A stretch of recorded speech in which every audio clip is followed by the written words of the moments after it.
ചെയ്യാൻ പറ്റുമെന്ന് പ്രതീക്ഷിച്ചില്ല. നമ്മുടെ ജനങ്ങൾ ബുദ്ധിമുട്ടമാണ് എല്ലാം കാണുന്നുണ്ട്. അവർക്ക് കയറിയിരിക്കാൻ പോലും ഒരു വൃത്തിയായ സ്ഥലം പോലും ഇല്ലായിരുന്നു. പിന്നെ മഴ പെയ്യുമ്പോൾ കേരളത്തിൽ കടക്കുന്ന പോലും ഇല്ലാത്തൊരു സാഹചര്യം.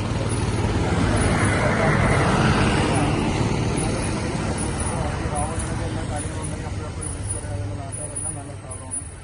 നമുക്കിനി ഇരിപ്പിടമോ ശരിയാണ് ബഹുമാന്യ നമ്മുടെ മെമ്പർ നമുക്ക് ഈ ചുവന്നാങ്കുഴി മേഖലയിൽ മാവുമൂട് എന്നാണ് ഇതിനെ അറിയപ്പെടുന്നത്. ആ സ്ഥലത്ത് നമുക്കൊരു കയറി നിൽക്കാനുള്ള ഇടമില്ലാതിരുന്ന സാഹചര്യത്തിൽ പെട്ടെന്ന് കഴിഞ്ഞ ഒരാഴ്ചയ്ക്ക് മുമ്പേ തന്നെ നമ്മൾ റോഡിൻ്റെ നിർമ്മാണത്തിൻ്റെ പ്രവർത്തനം കഴിഞ്ഞു. അത് കഴിഞ്ഞിട്ട് അന്ന് പറഞ്ഞു ഈ ഇവിടെ നമുക്ക് ഇരിക്കാനുള്ള സംവിധാനം ഉണ്ടാക്കണം എന്ന് വേണ്ടപ്പെട്ട നമ്മുടെ മെമ്പർ അത് വളരെ പെട്ടെന്ന് തന്നെ ഈ കാര്യം കൈകാര്യം ചെയ്യുന്നത് നമുക്ക് എല്ലാവർക്കും ഇതൊരു അതാവട്ടെ മാതൃകയാവട്ടെ എന്നുള്ള രീതിയിലുള്ള ആശംസകൾ മാത്രം അർപ്പിച്ചുകൊണ്ട് എന്റെ വാക്കുകൾ